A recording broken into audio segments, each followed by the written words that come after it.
Innovators in design and lasting value, a builder for life in the Twin Cities. The Bank of Maple Plain, serving Maple Plain and the surrounding communities since 1905. The family bank that makes the difference. Lakewood Cemetery, serving the Twin Cities for more than 100 years, celebrating life. And by the members of Channel 2. You're watching KTCA TV, Channel 2. The following edition of Almanac was recorded Friday evening for rebroadcast at this time.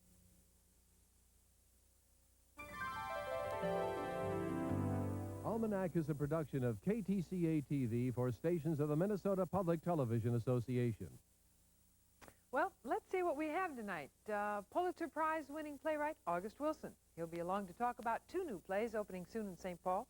Discrimination in Minnesota courtrooms. We'll hear from State Supreme Court Justice Rosalie Wall. And we'll have a panel of politicals to pick through the week's politics.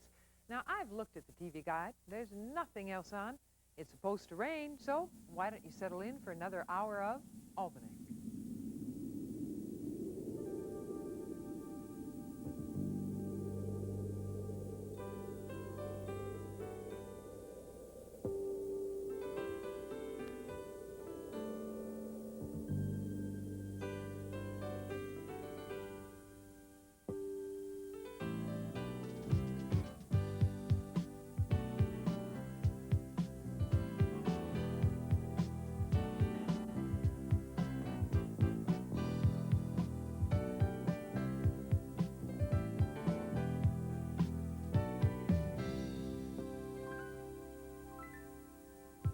Funding for Almanac is provided in part by Larkin, Hoffman, Daly, and Lindgren, attorneys at law, serving clients from offices in Bloomington, Minneapolis, and Coon Rapids. Norstan Incorporated, a distributor for telecommunications equipment products, including IBM Rome. Browning Ferris Industries, providing environmentally sound solid waste solutions. Minnesota's credit unions, people helping people. Blue Cross and Blue Shield of Minnesota, providing more than 1 million Minnesotans with the care behind the card. And Gabbard's Furniture and Design Studio of Edina. There's no place like home, and there's no place like Gabbard's. Arts reporting on Almanac is presented through a grant from Super America and its 95 employee-operated stores throughout Minnesota. Funding for Survive Year of Education segments in Almanac is provided by the Pillsbury Company Foundation, the Northwest Area Foundation, the James R. Thorpe Foundation, and First Bank's Members First Bank System. I love this time of year.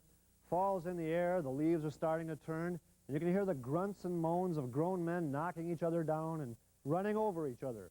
But don't let that frighten you. It's just the legislature getting ready for the special session. Yep, it's a special time of year filled with anticipation and excitement. One of the biggest events this fall will take place next week when Minnesota's first daughter, Mary Sue Perpich, gets married to a St. Paul man named Ed Bifolk. The most exciting thing about the wedding is that it offers a real good chance for a Rudy Perpich sighting. Rudy, you may recall, was the governor of Minnesota until he turned up missing again this week. Rudy, Rudy, Rudy. He was supposed to be attending a 3-day education conference on Cape Cod. I'd love to see that agenda. Tuesday, the fine art of beachcombing. Wednesday, proper use of sunscreens. Thursday, making room in your suitcase for souvenirs. But Rudy never showed up. It was only after a reporter found out that nobody named Rudy Perpich had enrolled in the seashell jewelry class that Rudy's office admitted that the governor was AWOL, and they said he was meeting with an unnamed mysterious billionaire in New York City. New York City? Does the name Donald Trump scare you? Rudy hasn't been spotted in public since Carl and Eloise Polad rented the new Saks Fifth Avenue store in Minneapolis to throw a prenuptial bash for Mary Sue. Saks is the trendy store in Loonsdale that has promised to change the way we Minnesotans dress. And it must be working, because I tell you, I saw Rudy Boschwitz at the State Fair, and there were tails on his lumberjack shirt. Anyway, it's great when a friend will rent a whole department store for you, and the Polads are like that. When it comes to making an impression, nothing is too ostentatious. Okay, the governor is missing, but no one seems to be worrying that much. Lately, more people have seen Elvis than Rudy. A couple of sugar beet growers from Erskine even claimed that Rudy was with them when they were captured by aliens and taken aboard a UFO. They say that the aliens called off their invasion of Earth after they had to listen to Rudy try to explain his tax plan. Well, you can't blame him. Heck, not even Roger Moe can stand up to that kind of treatment. Speaking of Moe, the Senate Majority Leader is said to be running for governor whether or not Rudy decides to run. Rudy's been governor longer than anyone in state history, and a lot of people are getting tired of him. Personally, I think he's doing a good job, but I'd like to see Moe run too. Hey, it might be fun to have a Democrat in the governor's office.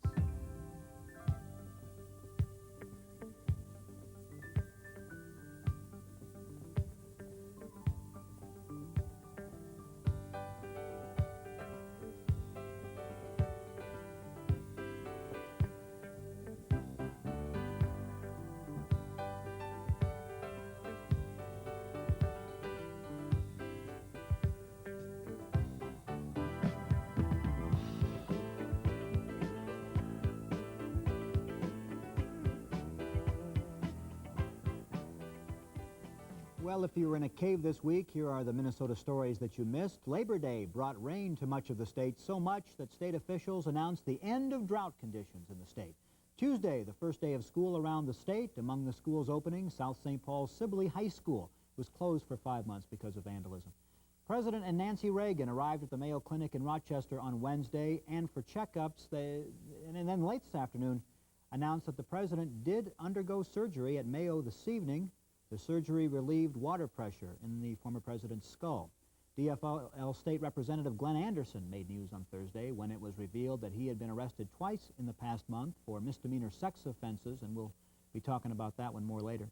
As we said at the top there, it was a mighty busy week for students, teachers, school administrators, probably most of all for the administrators, and you can count St. Paul Superintendent David Bennett among the hectic. This week, the St. Paul system opened a kindergarten in the First Bank building downtown, among a number of recent pushes by the St. Paul district to work more closely with business and community organizations.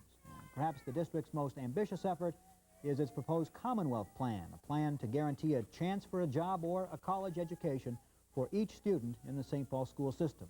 And Superintendent David Bennett joins us. Thanks. This is almost too good to be true, this Commonwealth Plan. The businesses put up money, the students get guaranteed a job, or the training. I mean, something's in it for the business. What part of the puzzle am I missing here? Well, the Commonwealth Plan, and by the way, it's struggling to find a name. We've used pathways and Commonwealth, but the concept, that is that businesses would in fact work with the school district, cooperate with the school district in terms of ultimately guaranteeing a job or job opportunity if students met some predetermined expectations in school performance, above and beyond just requirements to be graduated. Well, I think that's a very exciting idea for students and an obvious benefit to them, but for businesses, it means that they are, in fact, investing directly in an improved workforce. And by all statistics, down the road, there'll be fewer people to hire, and there'll be people who have to have certain kinds of skills that are going to be very badly needed by private industry. I can hear the person that went to school a generation ago saying, when I was in school, they didn't have to bribe me to do well. Is that what you're doing, bribing the kids to do what they should be doing traditionally? No, we're not, as a matter of fact. What we're doing is saying that hard work has a reward, has a payoff. And regrettably for some children, particularly urban children, often hard work in school does not have a payoff in terms of a job. If you're lucky to be a middle class or upper middle class child and have connections, you get jobs out of high school and college. And urban kids, a lot of them don't have those connections. And all we're trying to do is make an even playing field, an opportunity for kids of poverty to have the same crack at job opportunities that middle class kids do. Superintendent Bennett, last week there was an editorial in the newspaper describing a meeting that apparently didn't go all that well between educators and business people, and you were in attendance. And you apparently were described as being characteristically blunt in telling the business people that you are tired of being lectured at about quality when business people can't make a car as well as the Japanese or Koreans. And furthermore, if business people want to encourage improvement in education, they should stop giving medals and they should begin to give money. Well, in this week's time, have you rounded up money from the businesses to support the Commonwealth Plan? Well, there's the process of doing that that's going to take the cooperation of business leaders themselves. And Tom McEwen, who is the Executive Vice President of St. Paul Companies, and and Steve Rothmeyer from Northwest Airlines have been very, very helpful in spearheading this effort. I probably, in fact, did not say that at the meeting you referred to, and I was quoted, but I do believe that, and I might have said it, and I also believe that most cooperative relationships between school district and the private sector begin with both parties coming to the table with the recognition and realization that they can learn from one another. And one is not superior or inferior to the other, but they need to come together and say, how can we help and how can we be helpful? Topic of the week was drugs, of course, and there was a study, I think, that the latchkey children have a higher risk student. Longer school day, more school time during the summer. Are those some things that we should look at to give these kids somewhere to go when their parents are working or so forth? Well, we certainly need to look at them. And one of the places we can begin is preserving what we now have or should have. I'm referring directly to summer school programs.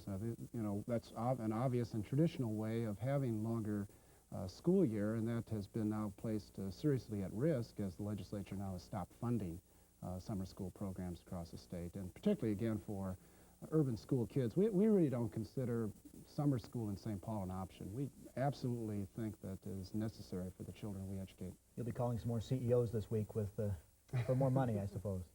Well, at the very least, we'll be looking for their support in making sure that the public sector, the legislature, what have you, live up to their responsibilities. Appreciate you being here. Good luck with the school year. Thank you. Appreciate it. Thank you very much.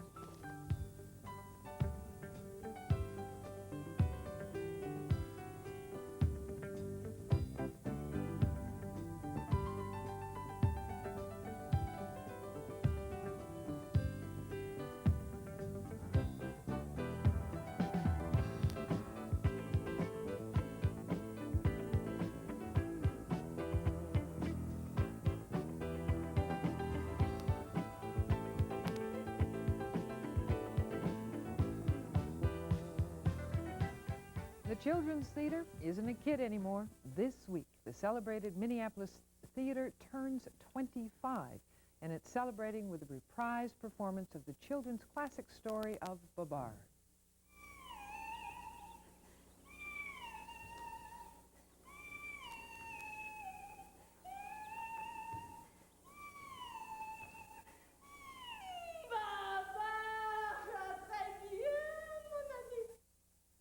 All in all, it's been a happy silver anniversary. The theater is in the black, boasts of having a record number of season tickets sold, and it's come a long way from the dark days of the John Clark Donahue scandal 5 years ago.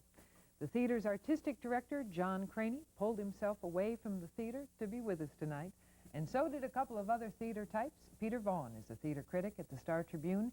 Roy Close does the same job for the competition, the Pioneer Press Dispatch. Gentlemen, thank you for joining us.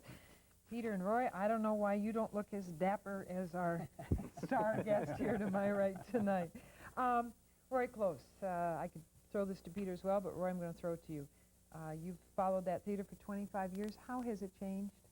Oh, it's changed in every conceivable way. Probably the main thing is that it has ceased to be sort of a small hole-in-the-wall theater and grown into a very big and very important institution with all of the attendant problems that institutions have. But certainly it's much bigger and everything is on a greater scale. Believe me, we're going to come to you in just a moment. But Peter, does that mean that has it lost some of its vitality at all? I think it's, if one compares what the theater is now with what it was, say, 15 years ago, there's a great difference. But I would say it's not an absence of vitality as perhaps an absence of excitement and surprise, because 15 years ago there wasn't much theater in the Twin Cities, and the Children's Theater was a bellwether. It sort of was a guide for other theaters in town as to what theater could do, what were kind of the limits of theater. And now we've become all a little more sophisticated, and the Children's Theater is one of a number of theaters, and I don't think it's the most exciting theater in town anymore.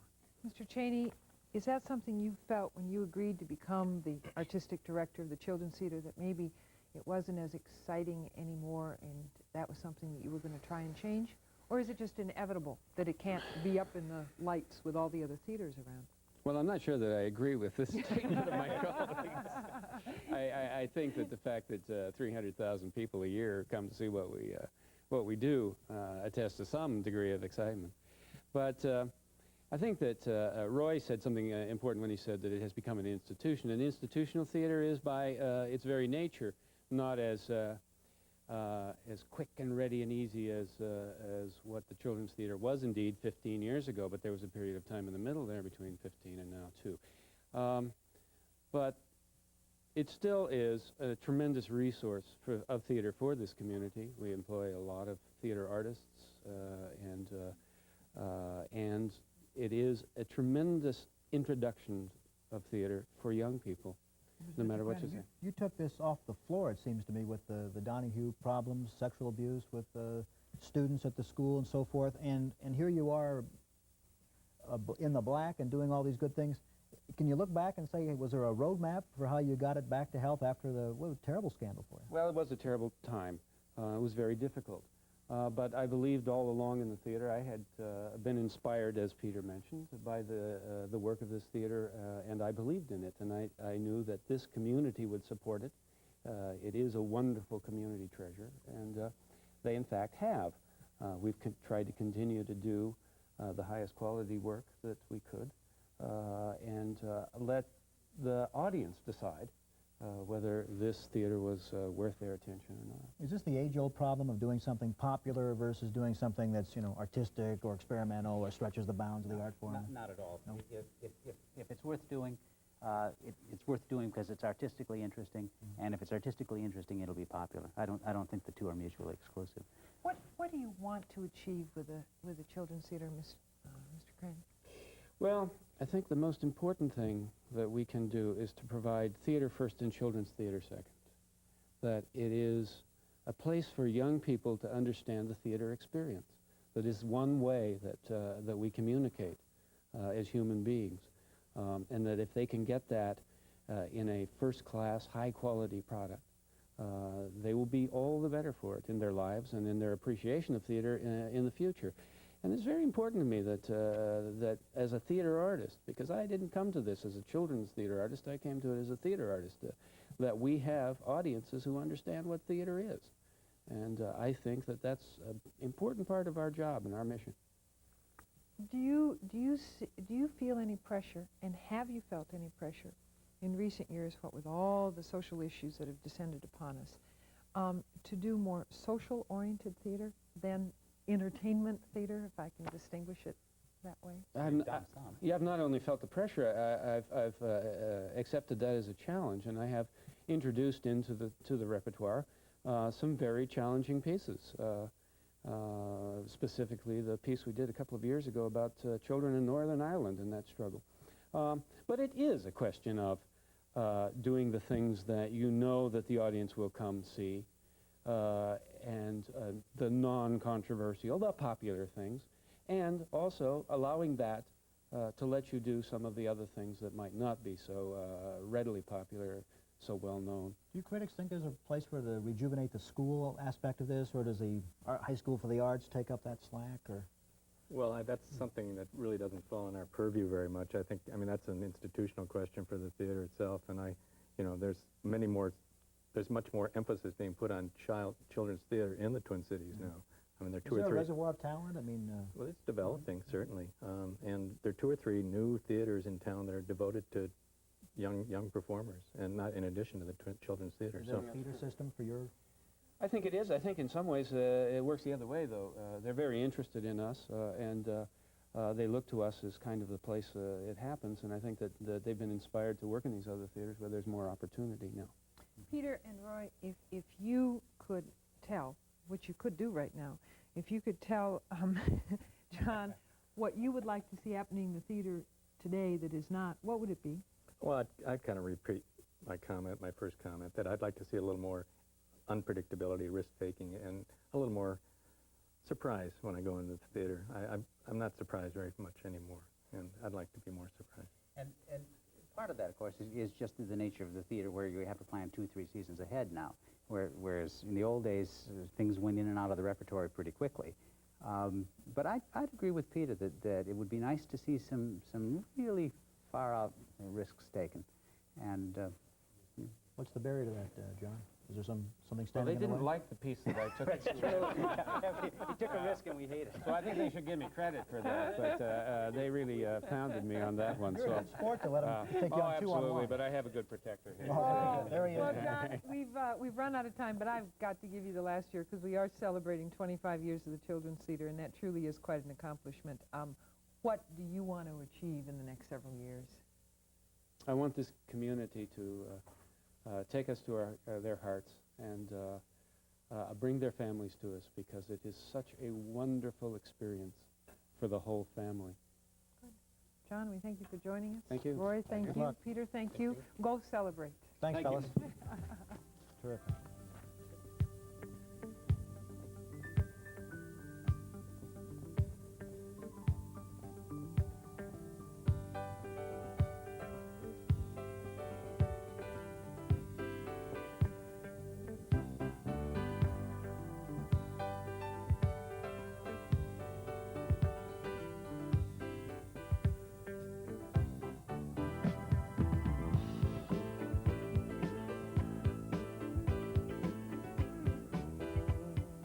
On Wednesday, the state Supreme Court released a study on the state of women in Minnesota courtrooms, and the results were not very subtle. The main finding was that women are routinely discriminated against in Minnesota courtrooms.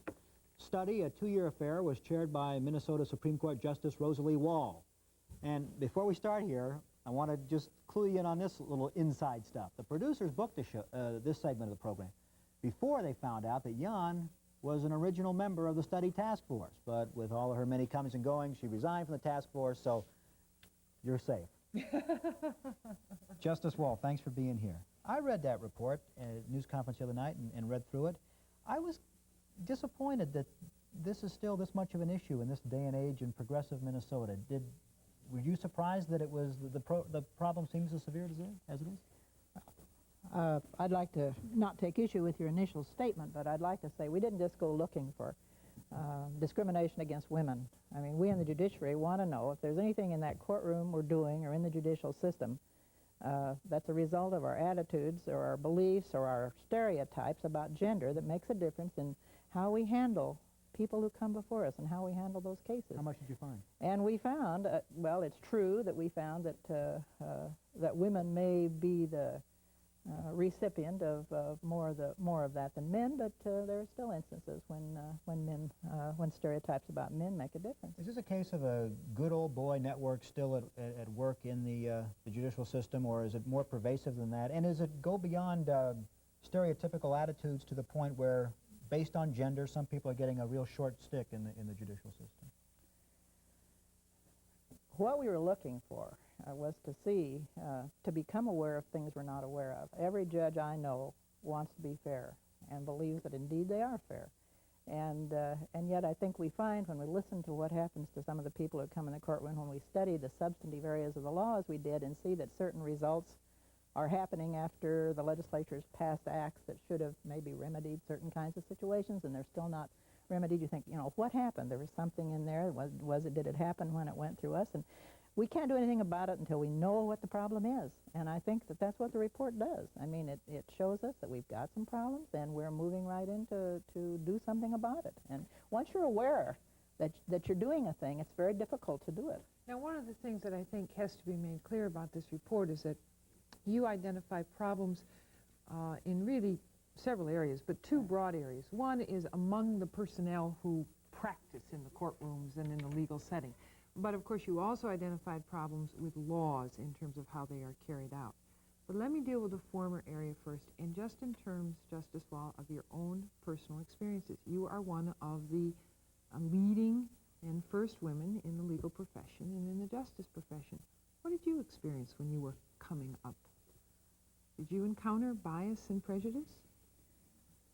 I think I was lucky in a lot of ways, but I think that the fact that I have had experience as a woman, in fact, 65 years, as everybody in Minnesota knows, that it makes a difference in how I look at things and whether or not I see that a certain thing is discrimination. And one of the things that came up in the study was that, you know, 50% of the male lawyers have never seen gender discrimination in a courtroom, and only 8% of women have not seen it. And so I think it's like when it's happening to you. How do you get beyond that? I mean, that just seems like such an intractable barrier to change. How do you get beyond that?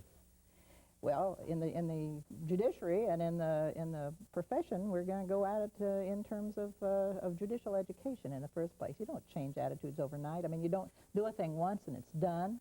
I mean, we set up an implementation committee last December to move with these recommendations and to implement them and to monitor them. And just last Wednesday, when all the judges met up at the trial judges met up at Brainerd, the report was given to them at that time. They had already spent 3 hours that morning in the area of domestic abuse. Now, when I first went to a judges meeting and they talked about it, it was 15 minutes before lunch when everybody wanted to leave. So I think, you know, we're already making some progress. And they sat there and they listened for 3 hours to the kinds of things that are happening in the area of domestic abuse that make a difference. You're just not looking at behavior in the courtroom. You're looking at divorce law and family law, and it's for some actual change in the state law, are you not?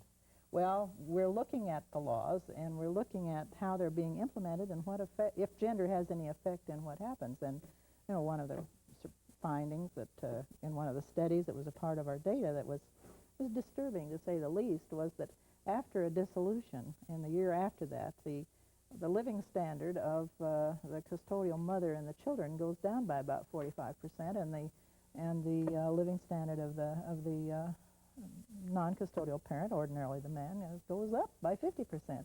Now, those kind of figures make you wonder, you know, gender has something to do with it. We don't know exactly what, but maybe it's not having enough knowledge on the part of the judge about what it takes to raise children, how hard it may be for women to get jobs that will allow them to earn that standard of living.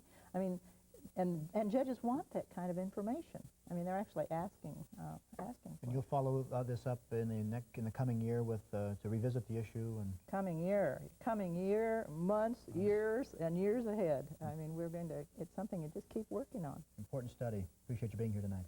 Thank you very much. Appreciate it. Thank you. Thank you very much. Thanks, John.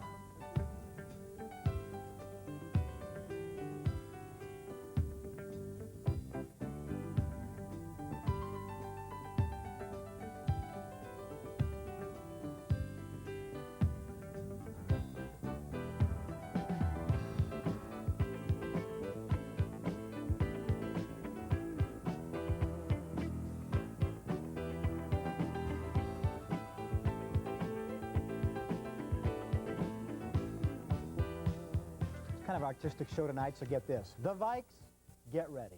Kirby Puckett, stay steady. And our sports guy is still petty.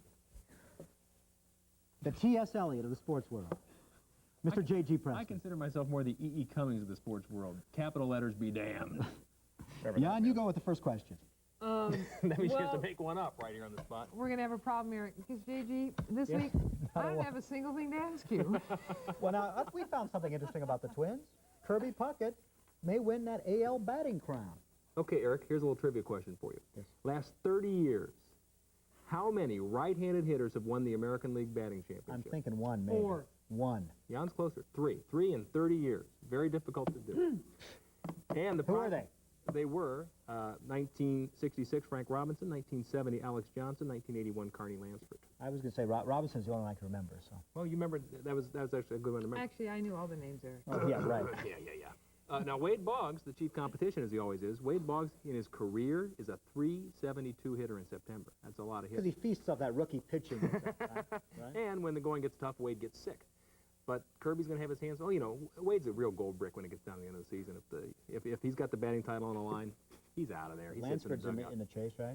He's in it, yeah, which is amazing because I don't think a lot of the guy, frankly. I mean, his own manager didn't even pick him for the All-Star team this year, but he's still in there. He's hanging in. What about our twin young arms? It's been kind of a fun week, hasn't it? We've seen some guys pitch some pretty good ball games this week. I mean, it's September, and they're playing teams that are out of it, and who knows if it amounts to a hill of beans, but at least it's fun, which is more than we can say a lot of seasons when the team's going bad. I'd say I'm looking forward to spring training next year, but I don't think there's going to be any, so I don't know what I'm looking forward to. I'm looking forward to whenever we play baseball next year. Our purple-clad gladiators take to the gridiron this Sunday. Ain't it the truth, babe? Well, what do you think? I think you really said that well, Eric. You've got that kind of prose that you ought to be a sports writer. That's terrific. What are they going to win the Super Bowl or what?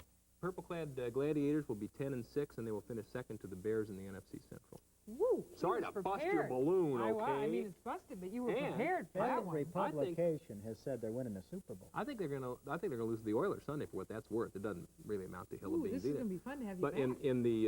in the A. Bartlett Giamatti Memorial Football Pool that I run, which we named for A. Bartlett Giamatti before he died, I love the guy a lot. And I almost named it after Mike Blatt after Giamatti died, but I said no. Bart would have wanted it this way because he says no individual is greater than the game. But what about But anyway, the Oilers are my best bet this week in the ABG MFP. I like the Oilers with 5 points. Come on. Well, what about did the Rose affair send Giamatti out? I mean, is it stress, and what do you make of his tenure as a short-lived baseball commissioner? He was a terrific commissioner. All I know is the guy was 2 years younger than my dad and looked 20 years older. And they were both at Yale at the same time, so I know it wasn't Yale that killed him, okay? Yeah. Well, JG, as I promised, I really didn't have any questions You don't have a for single one? No. Go for football I record. haven't got any for Go you. for football record, real quick. 4-7. And would that keep Gutekunst employed? No, heavens no. J.G. Preston, the master of sports here I'm on wrong a Almanac. lot, but I have fun. Get out of here. Oh.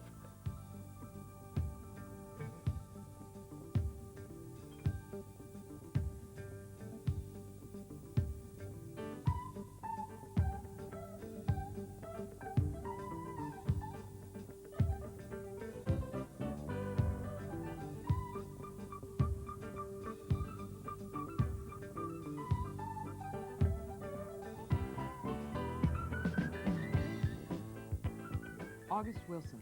He's won the highest honors in his field, yet he's never had one of his works premiere in his adopted hometown. But that will all change later this month. In 2 weeks, St. Paul's World Theater will be the host for the first showings of 2 one-act plays by Wilson, The Coldest Day of the Year and The Homecoming. August Wilson joins us tonight. Good to have you back. Thank you for joining us very much. Briefly, could you tell us what each of the one-act plays is about? Sure. Let me say this. They've been orphans for so long. These are plays I've written 75 and 76, so I'm glad the World Theater's adopted them. The Coldest Day of the Year is a two-character play, man, woman, old woman on a park bench, old man. They meet and they talk. They may have known each other before, they may not. The second one, Homecoming, it takes place in an abandoned train station in Alabama, 1928. About some blues musicians and the guys from the recording company who come down and attempt to get them to record a song. Now, how do you come up with the plot lines for these plays? I mean, is it just, you just sitting around one day and it comes to you, or you set out to, I'm going to write a play about blues musicians, or can you describe that process? Well, actually, that one, I actually set out to write a trilogy of plays about black music, and blues in particular. And the Homecoming was the first, and Ma Rainey's Black Bottom was going to be the second, and I never got around to the third. So having an agenda, you just sort of plug things into it. I mean, I had some very specific things I wanted to say about the blues and about the music and about the ownership and control of it. Well, August Wilson, your wife, Judy Oliver, was said to describe these 2 one-act plays as the cornerstone of your work, and that it marked the transition from your poetry to your playwriting. Is that true? I think so, in a sense. First, I wrote these when I was not, did not consider myself a playwright. And looking back on them, they helped mark the transition. And I've made a lot of use of the ideas of the plays. I've, of course, articulated them in different ways as I began to understand more about the dramatic structure. But I've used these plays, the ideas from these plays have really fueled a lot of my work. Ma Rainey's Black Bottom was almost a direct outgrowth of the Homecoming. Now, you mentioned these have been 2 orphans, and you're glad that they're finally going to find a home. 75, 76 is when you wrote them. How much have you tinkered with them since then? Not much. Oh, okay. No, I haven't. So these really, in many ways, are more truly original works, so to speak, that we're going to see of yours in terms of the beginning of your playwriting days. Yes, there of course is a tendency now that I certainly know a lot more about writing plays than I knew then that I'm a playwright. There's a tendency to go and, recorrect all your mistakes, and I said no, because there's something about them as they are. You are turning into a screenwriter? Is that fair to say? Are you adapting? No. I'm not turning into a screenwriter. That's important to say. Okay, well, say that, because people are afraid, well, he's going to become a Hollywood deal maker and turning out this product for the theaters. I've turned down more offers to write films that I've accepted, and the one I accepted, of course, is to do fences, my own work as a movie. And how is that coming along, by the way? I finished the screenplay and sent it off to Paramount. I understand they were static, and I got another job offer as a result of that. How does this work? Do you, because you hear some playwrights say, well, or a book's adapted, for instance, say, nothing like my book at all, and they're very disgruntled. Do you have some creative control over how it's portrayed? I don't have a creative control, but I think I think a book is much more difficult because you're working from a narrative line, and a play is a dramatic structure, so it's fairly simple. But the studios, and this is old Hollywood thing, of course, because they're going to spend $20 million, and they're not going to let you tell them how to spend their $20 million. Are you going to, in your artist's eye, are you going to like what you see on the screen as much as you liked in a theater? Oh, I certainly hope so. It depends on who does it. Right now, we're battling with Paramount. I'm trying to get them to hire a black director. They do not want to do that, is all the things I get. And I think until the film industry is willing to hire a black director to direct Robert De Niro, Meryl Streep in a romantic comedy, then they ought to at least allow them to direct something that comes out of their own experience. Isn't this Eddie Murphy's company that's doing this? Eddie Murphy's production company is producing the film, and it's Paramount Pictures is the owner of the rights to the movie, and that's who I've been trying to get to get a black director.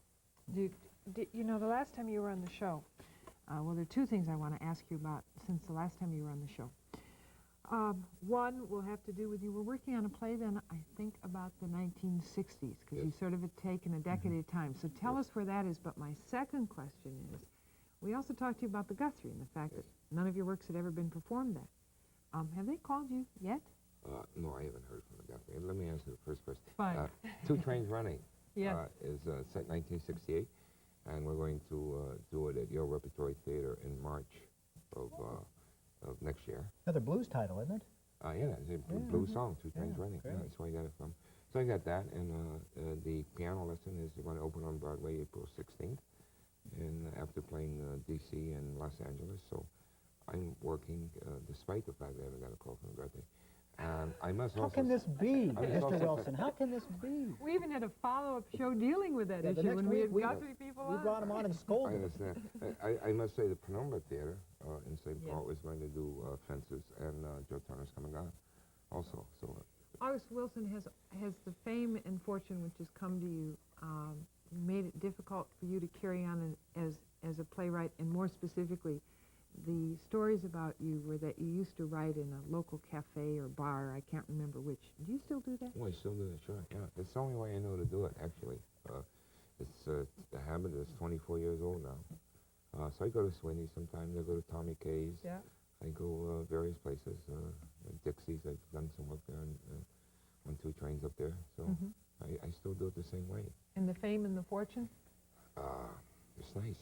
All right. It is. And well-earned. And you're still writing. August Wilson, as always, it's very special to have you here. We look forward. I believe these plays premiere September 21st? September 21st, yes. Wonderful. At the World Theater. Thank you for joining us again. Good to have you. Good luck. Thanks a lot. Say hello to Eddie Murphy for us. Okay.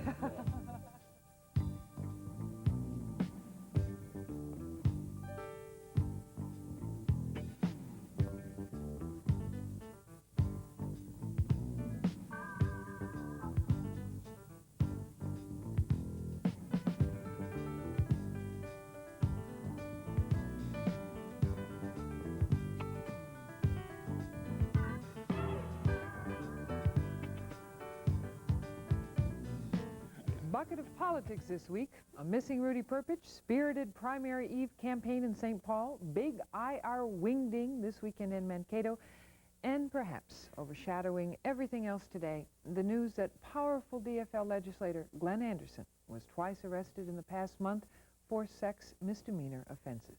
Well, I don't know where we're going to start tonight, but I guess I can buy some time by introducing tonight's political panel. They are alphabetically David Jennings, IR former office holder and party official; DJ Larry, DFL media consultant and co-author of the newsletter Politics in Minnesota. And let's see, I guess M does come before S, so KJ McDonald, IR state legislator from Watertown. And last in the alphabet, but not in our thoughts, Ruth Stanek, chair of the Minnesota DFL party. Thank you all for joining us. All over here. Where's Mr. Green Jeans? Well, David Jennings, I guess I'll start with you in the first question. Glenn Anderson, highly regarded, highly respected legislator, I think both sides of the aisle, long time there and in a powerful position. And then this has hit in terms of what he had to admit to this week. How does that affect the legislature, the legislative body, and the legislators? Well, I think the first reaction on the part of everybody involved in the process over there is sort of shock. It's like one of those situations where your eyes see something unfolding, but your brain can't accept that it's real. It was, I think, totally unexpected. I think it was a shock to everybody, and there's still a certain amount of refusal to accept the fact that it could be true. Most elected officials, I would guess, are sort of watching it happen before their eyes and thinking about how devastating it would be if it happened to them. And I've not heard partisanship or that kind of thing surrounding it. I think when these kind of things happen, all elected officials kind of get a hard knot in their stomach and think through what the impact must be for him and for his family, and what it would mean to them and their family if it happened, and how could this happen, and those kind of thoughts go through their head. Sad. KJ McDonald, of course, you were and still are a colleague of Glenn Anderson. Do you agree with everything David is saying? And I think Dave said it very well. I've served with Glenn on the Agricultural Committee and other committees, and do respect Glenn as a person, as a good legislator, and I'm saddened by it, but judge not lest one be judged, and I'm just sad for him, and I will certainly pray for him like he asked me to do. I wonder about the public's view of the institution of the legislature. There have been a series of incidents going back a few years, but you can count them up on maybe one hand or part of a second. Does this contribute to the public's befuddlement about the legislature, DJ? What's going on there, they might say? I think that they have to realize in this that the legislature is above and beyond anything else. It's very human, and this is a very human thing that happened.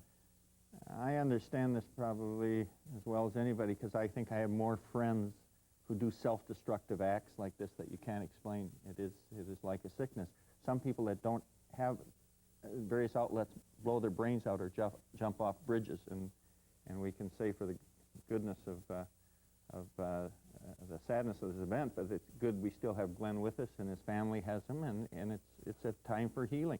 But the legislature itself is very human, and I think this does an awful lot to say, and my God, you know, they're farmers who, like all the other farmers out there, are facing foreclosures. They're small business people who lost their business, you know, and maybe they can more effectively go express the concerns of other people who suffer those same kinds of things, rather than being put on some kind of an altar and said that they're supposed to be all-knowing and all-wonderful. They're very human, and this is a very decent and caring person, and the shock goes because it is so contrary to the kind of guy. He's not a guy that has used great political muscle to beat up people around that legislature, and that's why you have people on both sides of the aisle, K.J. McDonald, David Jennings, who have been colleagues of his over there, to say that this is just basically what you look at and you say he was the definition of a gentle man, and we want to be gentle in our judgment of this. It was a bizarre day up at the Capitol today. Governor Perpich Bill Schreiber, the Republican leader, came in after the governor's news conference and was kind of yelling at him about the property tax bill. Ruth, is the property taxes, first of all, is it an issue as you go around and speak? Is it a grassroots political issue, property tax reform? I think, first of all, just commenting briefly on what happened between Perpich and Schreiber today, I was very surprised because I've always looked at Bill Schreiber as a very reasonable person. Certainly in my dealings with him have worked very well. Ruth, can I interrupt you? Because guess what, ladies and gentlemen? We got a tape from WCCO TV of this exchange, and Great. before you talk about it, why don't we take a look at that tape right now, and then we'll jump in and take a look at it. It's coming up in just 1 second. Rudy, I am not playing two-bit politics. This is two-bit politics. Where is your proposal? This is nothing but Have I asked you for a proposal? This is nothing but a diversionary tactic because you're in trouble. Your program is in trouble. The DFL in Minnesota is in trouble. Okay. So you're putting politics into the... I have asked your people, let's talk about a 4-year plan. You know, let's get committed to property tax reform in Minnesota. Your staff did an excellent job of analyzing the problem, but your solution lacks a lot. Well, we want to thank again WCCO-TV for providing us with that tape. Yeah, those kind of fights are normally only on HBO. Yeah. Well, is Schreiber got a hold of the tail of a hot political issue here or not? Oh, I don't think so. Again, I think that he's always been. I've considered him always very reasonable in dealing with him, and I'm surprised by the grandstanding techniques that have come into this. And I don't know if it's just that everyone's getting frustrated with the issue. I think the bottom line is the DFLers have always provided some sort of property tax relief. They have in the past, they will in the future, and I think the best thing that can happen is for both parties to get together and work out some kind of proposal and some kind of plan that will benefit all Minnesotans. Yeah, but I don't think Schreiber was grandstanding at all. It's very frustrating to sit here, as they have done all these weeks. The governor's out of the state. He told us months ago he would clear his agenda, be there to help solve this problem. Then he traipses off to New York. Nobody knows where he is. There's nothing being done but arguments going on in the committee meeting. So you can understand how frustrating it is, for at least for the members of the minority, who want to play a role and be a part of this, to be left out, have only 4 members on the committee from the Independent Republican Caucus compared with 24 DFLers. So I can see where Bill would be very frustrated and would have to vent somehow to the governor, who has been lacking in his leadership on this issue. The test is yet to come, though, whether this is grandstanding. If property tax reform is important to the Republicans, then the test will come for the people to see if any one of their caucus tries to amend it with workers' comp or tries to amend it with some abortion resolution of some kind. If the property tax is the thing and they let the thing go clean, then we'll put the test and say that he was really standing there and trying to do something rather than just buy time on the 6th and 10th. Well, the first test has already been passed by Schreiber. In fact, it was editorialized about, I think, in the St. Paul paper, that as minority leader, and I have to smile, I smiled as Ruth was saying how she always thought he was so reasonable. What she didn't say, but what I heard on the end of her sentence, was as compared to his predecessor. But anyway,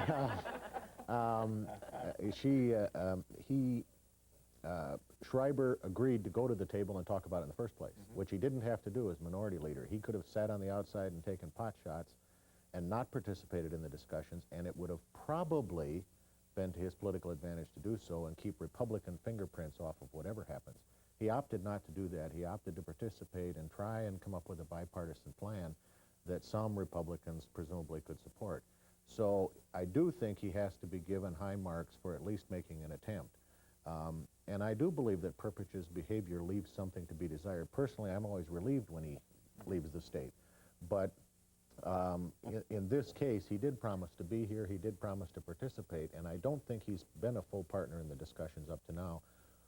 Whether or not there will be discussions in a special session remains to be seen. Apparently, from what we're hearing this week, the likelihood of that happening is beginning to evaporate. On the trip, and this was a sort of vintage Governor Perpich this week. His staff says he's one place. He ends up, and today he sort of intimated that he may have not been in New York meeting with them. It may have been some other meeting place with this mystery billionaire.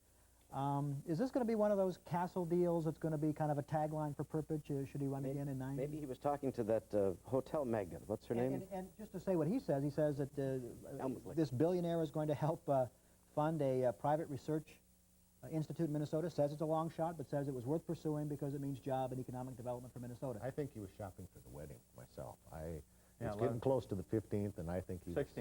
16th, whatever, and I didn't get an invitation. You're a Perpich-ologist. And I thought maybe he's picking up a few things. Well, now, I think that the thing that I find strange, and we wrote in our newsletter for tomorrow, is that it hasn't received a lot of widespread attention, although Vanasek led a group of legislators and business leaders out to New Jersey to look at it. But the Greater Minnesota Corporation, GMC, has struck a deal to do a joint venture on what is basically a private research fund with SRI, which is formerly Stanford.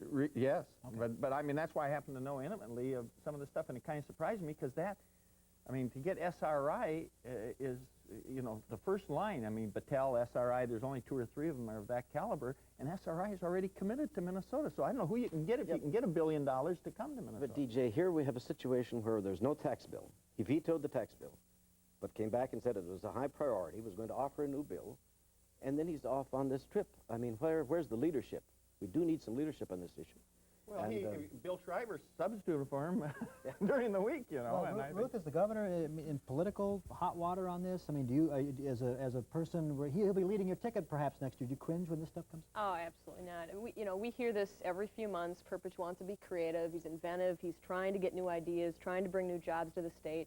People complained about him going into the 1986 election. He went on to have one of the largest margins that we've seen in the history of the state. As you say, it's vintage Perpich, and that's what people like, that he's like your next door neighbor. You don't know what to expect next, and every time he walks into a room, people either complain about him 5 minutes before he's in there, but he walks to the room and they're all on board afterwards, and I think that's part of his charm, and that's why he gets reelected. I think there was a clue in there, Jan, into what the governor was saying today. Mark this, is that he subtly laid the challenge out for the Republicans to put a tax plan on the table.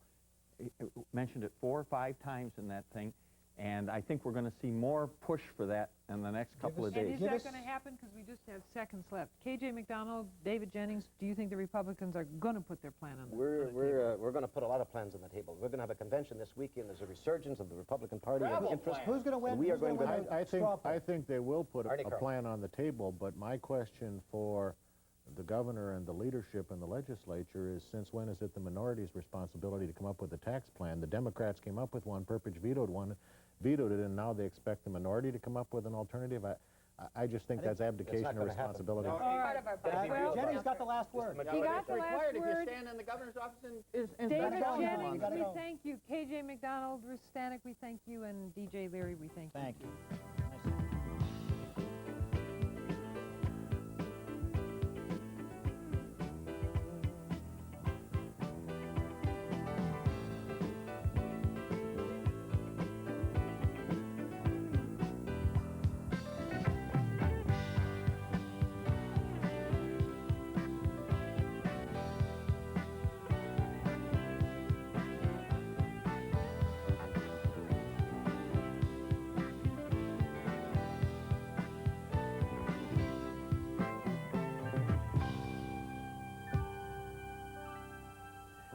In private, I call this part of the show by another name, but in public, I refer to it as the Index File section. Here we go. Last week's question had something to do with Pat Nixon. That's right. You see, it all goes back to the date April 5th, 1974. On that day in the East Garden of the White House, First Lady Pat Nixon honored a certain place in Minnesota. Pat was there in conjunction with the American Association of Nurserymen. It seems that the Nurserymen group awarded this certain Minnesota place with its coveted National Landscape Award. We made it your job to tell us what Minnesota place did Pat Nixon help to honor in 1974 with a National Landscape Award. How did you do? Well, you should have dug deeper before you called. In 1974, Pat Nixon awarded the United Power Association in Elk River, Minnesota, the National Landscaping Award. In thinking it over, I think possibly Mrs. Nixon was honoring our Minnesota Landscape Arboretum. I think that the award that went to the famous Eloise Butler Wildflower Garden in Minneapolis was the award that was given to that famous place in Minnesota. The place that Pat Nixon honored in 1974 in Minnesota was the State Fair Beer Gardens. Nope. We weren't looking for the much lauded beer gardens, so who can we turn to for the right answer? Well, that's what we'd like to know. Not a single one of you called with the right answer, and we couldn't track down any living soul willing to fess up to knowing the answer. Because, believe it or not, in 1974, the American Association of Nurserymen, in the presence of Pat Nixon, presented a National Landscape Award to Mears Park in the lower town area of downtown St. Paul. Yes, that's the same Mears Park design that is now criticized by virtually everyone, especially nurserymen. By the way, the city is now in the process of redesigning the space, and it is expected that much of the park's buckling brickwork will be removed in a $1 million renovation, which may begin as early as this winter. I hope someone from the city has the courtesy to call and tell Pat Nixon about it. Okay, new week, new question. And for goodness sake, let's make sure someone gets this one right. It has to do with this house located somewhere in the Twin Cities. And here is a hint. It is now a private residence, but it wasn't always so. In April of 1933, a group of prominent Americans met in this building, and the result of that meeting became big news across the country. Here's another hint. The owner of this structure, Jack Pfeiffer, was said to have had his hand in St. Paul politics of that day. Our question is, what took place in this Twin Cities building in April of 1933. Overcome your inhibitions, fight your prohibitions, and give our answering machines a call at 612-229-1428. Remember our motto, no thought is too small for our little machines. Jot the number down if you need to, 612-229-1428. That's also the number we use each week to record your comments about our discussions. Last week's hot topic was our debate over Minnesota Attorney General Skip Humphrey's drug-fighting plan. Opinions? Well, they varied. I support Skip Humphrey's program against the drug user. I just wish it were even stronger. And I remember that many of these voices of opposition to any action against drug use are people who are making a lot of money in the so-called rehab of drug users and abusers. I just want to make a comment on your drug sequence here. It seems like the more we advertise on TV about how bad it is, how much we put in the newspapers, how worse people are off by using drugs and all this stuff, the problem becomes worse. Maybe in the long run, the only answer is to legalize the whole mess. I think this would do a lot of damage to those that use the drugs, which when you start talking about taking driver's license away, taking their automobiles or homes, this will give them something to think about. Don't miss your chance to be famous for 15 seconds. The Almanac answering machines can be reached night or day at 612-229-1428. Well, it's time for us to vacate the airwaves. Until next time, for Eric Leslie Escala, I'm Yanni Goodsmady. Good night.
Funding for Almanac is provided in part by Larkin, Hoffman, Daly, and Lindgren, attorneys at law, serving clients from offices in Bloomington, Minneapolis, and Coon Rapids. Norstan Incorporated, a distributor for telecommunications equipment products, including IBM Roland. Browning Ferris Industries, providing environmentally sound solid waste solutions. Minnesota's credit unions, people helping people. Blue Cross and Blue Shield of Minnesota, providing more than 1 million Minnesotans with the care behind the card. And Gabbard's Furniture and Design Studio of Edina. There's no place like home, and there's no place like Gabbard's. Arts reporting on Almanac is presented through a grant from Super America and its 95 employee-operated stores throughout Minnesota. Funding for Survive Year of Education segments on Almanac is provided by the Pillsbury Company Foundation, the Northwest Area Foundation, the James R. Thorpe Foundation, and First Bank's Members First Bank System. Almanac is a production of KTCA TV for the stations of Minnesota Public Television.